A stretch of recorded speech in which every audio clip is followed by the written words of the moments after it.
बिस्मिल्लाहिर्रहमानिर्रहीम। अस्सलाम वालेकुम डियर स्टूडेंट्स। सबसे पहले मैं आपको वेलकम करूंगा, आपको मुबारकबाद दूंगा कि आपकी 7th क्लास स्टार्ट हो गई है। Dear student, my name is Arshad Iqbal, I am your science teacher.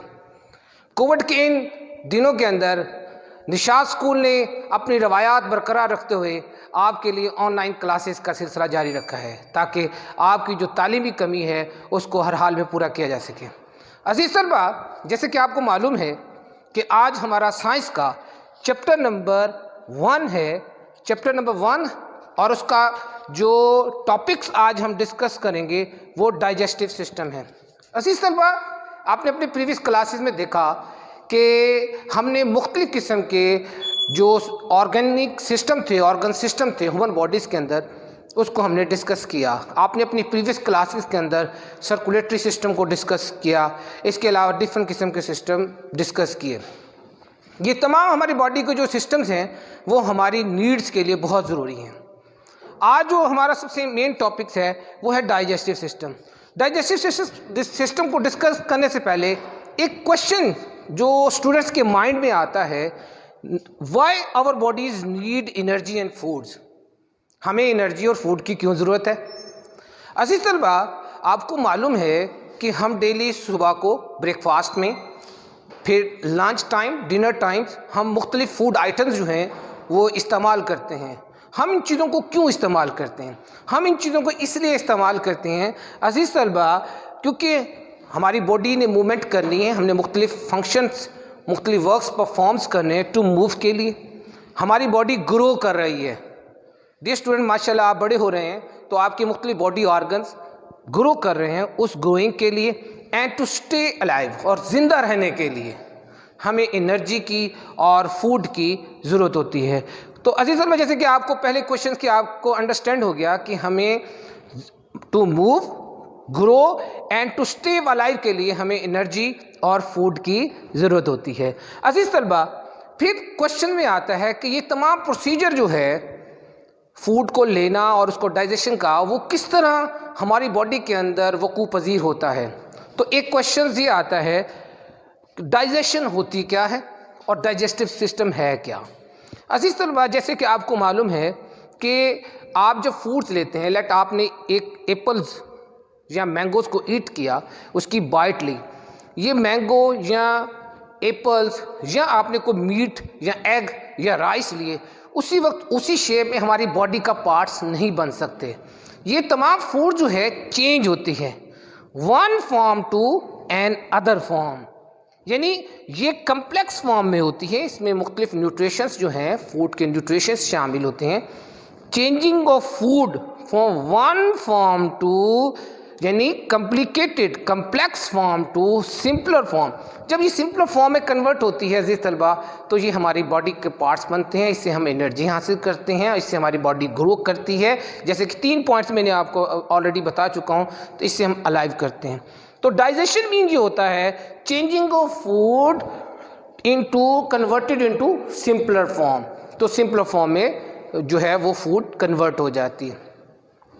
ये तमाम जो सिस्टम है अजीज़ तलबा, जिन ऑर्गन को इन्वॉल्व करता है, जो बॉडी पार्ट्स फूड को डाइजेशन करने में इन्वॉल्व होते हैं, उस तमाम पार्ट्स ऑफ बॉडी को जो इन्वॉल्व होते हैं फूड को डाइजेस्ट करने में, उनको हम अजीज़ तलबा डाइजेस्टिव सिस्टम्स कहते हैं। जैसे कि आपको ये मुख्तलिफ मेन ऑर्गन आप इस डायग्राम में देखें।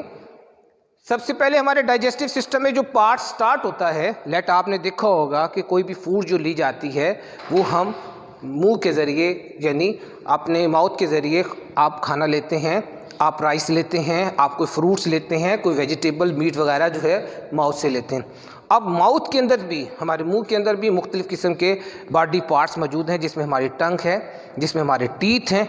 ये मुख्तलिफ फंक्शन परफॉर्म करती हैं। इनको हम 1 बाय 1 स्टडी करेंगे। सबसे पहले आप डायग्राम में देखें, जो मेन ऑर्गन्स हैं अजीज़ तलबा, जैसे माउथ है और सफेगस है, ये फूड कैनाल्स भी कहलाती है।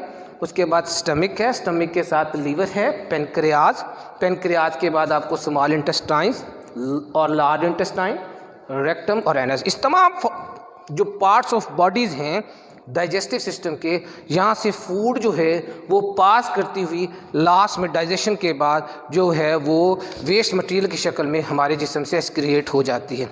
तो अजीज़ तलबा, हमने देखा कि ये तमाम जो ऑर्गन हैं, इन तमाम ऑर्गन्स को जो डाइजेस्टिव सिस्टम में इन्वॉल्व होते हैं, इनका दूसरा नाम हम इनको एलिमेंट्री कैनाल्स भी कहते हैं। अजीज़ तलबा, जो सबसे पहला ऑर्गन्स है हमारे डाइजेस्टिव सिस्टम के अंदर वो है माउथ। यानी आपने देखा अजीज़ तलबा, यहाँ मुंह से हमने स्टार्ट करना है। माउथ के अंदर अजीज़ तलबा आपको मालूम होना चाहिए कि दो मेन ऑर्गन्स मौजूद हैं, जिसमें टीथ और टंग। सबसे पहले जब आप फूड की एक बाइट लेते हैं, जो फूड की आइटम्स हैं वो एक लार्ज मॉलिक्यूल्स हैं। लेट आपने एक ब्रेड की बाइट ली है, लेट आपने एक पीस ऑफ मीट लिया है, तो आपने जब उसको मुंह में डाला, उसके अंदर जो टंग्स हैं उसको ग्राइंडिंग करते हैं। ग्राइंडिंग करने के बाद उसको स्मॉल पीसीज में जो है वो कन्वर्ट करते हैं। और ये अजीज़ तलबा आपकी इंफॉर्मेशन के लिए बता दूं, जितने अच्छे तरीके से आप अपने टीथ के ज़रिए फूड को ग्राइंड करेंगे, वो इतनी इजीली हमारे बॉडी पार्ट का हिस्सा बनेगी और इजीली डाइजेस्ट होगी। और बहुत सारे स्टोमिक डिसऑर्डर हमारे लिए इस तरह पैदा होते हैं कि हम जो फूड को सही तरीके के साथ अपने टीथ के ज़रिए ग्राइंडिंग नहीं करते। ड्यूरिंग जब ग्राइंडिंग कर रहे होते हैं तो हमारी टंग से एक हार्मोन, एक एंजाइम्स एक्सक्रिएट होते हैं, जिनको हम सलाइवा कहते हैं। ये सलाइवा एंजाइम जो हैं ये हमारी फूड के साथ मिक्स होते हैं और इसको लुब्रिकेंट भी करते हैं। और इस सलाइवा को जो है इसके अंदर मिक्स होने के बाद सबसे जो मेन पार्ट है, जो फूड का मेन चीज़ है, कार्बोहाइड्रेट्स जो है वो हमारे माउथ से ही, इस बड़ा इंपॉर्टेंट एमसीक्यूज है, कौन सी चीज़ माउथ से स्टार्ट होती है डाइजेशन होना? कार्बोहाइड्रेट्स जो हैं, जिसमें स्टार्च और शुगर शामिल हैं, इसकी डाइजेशन स्टार्ट हो जाती है हमारी माउथ से। आफ्टर सम टाइम, कुछ देर के बाद, the food in the mouth become soft. आप जब च्यूइंग करते हैं वो सॉफ्ट हो जाती है एंड मॉइस्ट, और उसमें नमी आ जाती है। द टंग, अब एक टंग एक और काम कर रही है, push the food into back of our mouth, हमारे बैक ऑफ द माउथ के अंदर जो है इसको कन्वर्ट कर देती है। अजीज़ तलबा, मैंने माउथ से रिलेटेड जो फंक्शन था डाइजेस्टिव सिस्टम का वो आपको स्टडी करवाया। यहाँ पर एक और चीज़ आपको बता दूँ कि आपको पता है कि हमारे माउथ के अंदर जो सबसे इम्पॉर्टेंट ऑर्गन्स है वो टीथ हैं, और टीथ का काम जो ग्राइंडिंग करना था, इसलिए इसके लिए बहुत सारी प्रिकॉशनी मेजर का ख्याल रखना पड़ता है। हमें अपने टीथ की रेगुलरली, दांतों की रेगुलरली सफाई सुबह और शाम और हर खाने के बाद ज़रूर करनी होती है, क्योंकि हमारे टीथ के दरमियान में ऐसी स्पेसेस होती हैं जहाँ पर फूड आइटम स्टिक कर जाते हैं, और अगर उसको प्रॉपर्ली अगर हम जो है साफ़ ना करें, क्लीन ना करें, तो बहुत सारी डिजीज़ जो हैं वो प्रोड्यूस हो सकती हैं, पैदा हो सकती हैं।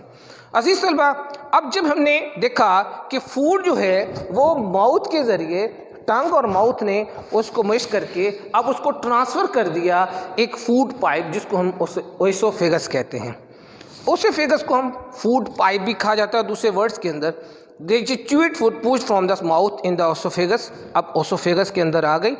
ओएसोफेगस के अंदर इस एक लार्ज ट्यूब्स है, ये इस फूड को कैरी करती हुई एक वेव लाइक मूवमेंट्स होती है। एक वेव लाइक मूवमेंट्स के ज़रिए फूड जो है वो हमारे स्टमक की तरफ मूव करती है। इस वेव लाइक मूवमेंट को पेरिस्टाल्सिस मूवमेंट्स कहते हैं। इस पेरिस्टाल्सिस मूवमेंट, ये नेचुरली एक फोर्स होती है जो फूड को डाउनवर्ड पुश कर रही होती है। कुछ लोग ऐसे होते हैं, कुछ बीमार लोग हैं, वो लेट के खाना खा रहे होते हैं, लेकिन फिर भी फूड जो है वो मूव करती है, वो पेरिस्टाल्सिस मूवमेंट के ज़रिए डाउनवर्ड मूव करती है। इसका ऑपोजिट फंक्शन, लेट अगर कोई स्टोमिक डिसऑर्डर पैदा हो जाए तो पेरिस्टाल्सिस की ऑपोजिट भी एक वेव मूव करते हैं, जिसको हम वोमिटिंग कहते हैं। यानी फूड जो है वो अपवर्ड जो है वो मूव करती हैं, अनडाइजेस्टेड फॉर्म के अंदर वो जब कोई डिसऑर्डर हो जाता है वो बाहर की तरफ मूव करती है। तो यहाँ पर अजीज़ तलबा, हमारा पेज नंबर 5 में ओएसोफेगस के अंदर दीज वेव लाइक मूवमेंट्स, इस वेव्स लाइक मूवमेंट्स को हम प्रिस्टलाइसिस मूवमेंट्स एंड प्रोसेस का प्रिस्टलाइसिस, यानी इस प्रिस्टलाइसिस मूवमेंट को हम ये जो वेव लाइक मूवमेंट है जो फूड डाइजेशन की, इसको हम प्रिस्टलाइसिस कहते हैं।